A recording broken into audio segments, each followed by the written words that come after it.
कल्पना कीजिए एक ऐसा धर्म जो ईश्वर के विचारों को ही चुनौती देता है, एक ऐसी परंपरा जो कहती है कि आत्मज्ञान का मार्ग किसी दैविक हस्तक्षेप में नहीं बल्कि हमारे खुद के हृदय और मन में निहित है। यही बुद्ध धर्म का मूल विचार है, जिसमें सदियों से गंभीर बहस और विवाद को जन्म दिया। बौद्ध भगवान में विश्वास क्यों नहीं करते? बौद्ध धर्म में ईश्वर की अवधारणा आमतौर पर जब हम भगवान कहते हैं तो हमारा तात्पर्य यह सर्वशक्तिमान सर्वज्ञान सृष्टि के रचयिता होता है, लेकिन बुद्ध स्वयं इस विषय पर बहुत अधिक ध्यान नहीं देते थे। उनका मुख्य उद्देश्य मानव पीड़ा को समाप्त करने का मार्ग खोजना था, न कि सृष्टि की उत्पत्ति पर विचार करना।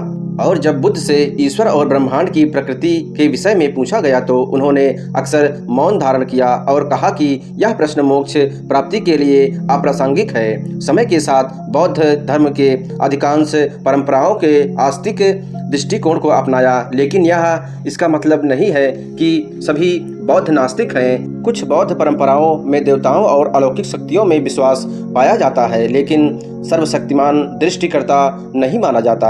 आत्मनिर्भर का संदेश बौद्ध धर्म का मूल संदेश है। हमें अपनी सफलता का मार्ग स्वयं ढूंढना होगा।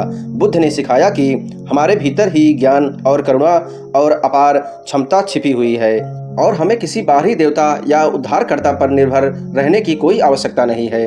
और बुद्ध ने अंतिम संदेश में कहा, अपो दीपो भवा, अर्थात स्वयं को दीपक बनाओ। इसका अर्थ है कि हमें अपनी बुद्धिमत्ता पर भरोसा करना चाहिए, हर चीज पर प्रश्न करना चाहिए और किसी भी सिद्धांत को अंधविश्वास के रूप में नहीं अपनाना चाहिए। नमो बुद्धाय।